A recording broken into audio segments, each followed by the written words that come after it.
Hey, welcome to day number 80 of this 100-day video challenge. Let me ask you something. What do you think is more important? Should you focus on your strengths or on your weaknesses for self-development and improvement? I've learned both in the professional field. So I've heard people say you need to focus on your strengths because with your strengths you can get the most out of your efforts. So if your strength is communicating with people, then that's what you should concentrate on.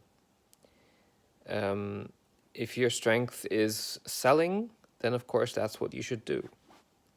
If your strength is copywriting, then that's what you should do.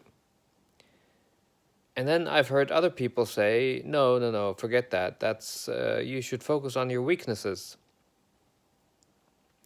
So if you're weak at something, you should learn that, improve it, and get good at it. So what do you think is the right approach? I think, as always, or most of the times, the truth is somewhere in between. So I think both have their legitimacy. And it might depend on the situation.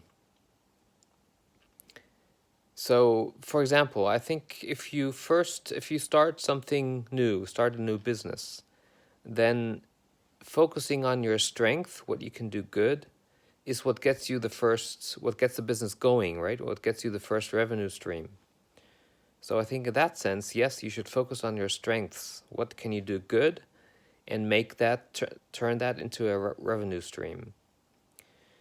So once you have that going, then I think it can be very helpful to also focus on your weaknesses and turn those into strengths, perhaps in the future, right?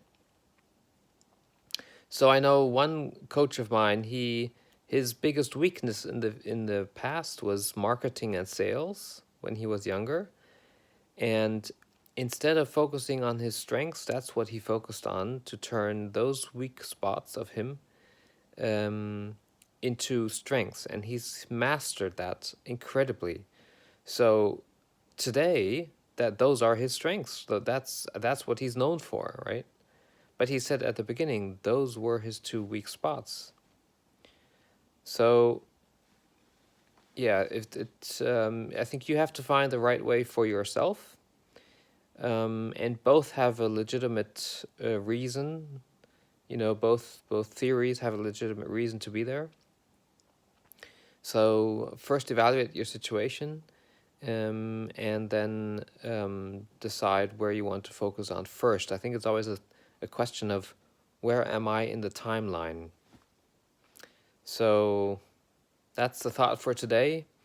Let me know what you think below in the comments. Feel free to comment and what your perspective is on that topic. Otherwise, I hope that you maybe have gotten something out of it and it helped you. And I will then see you tomorrow. Take care. Bye-bye.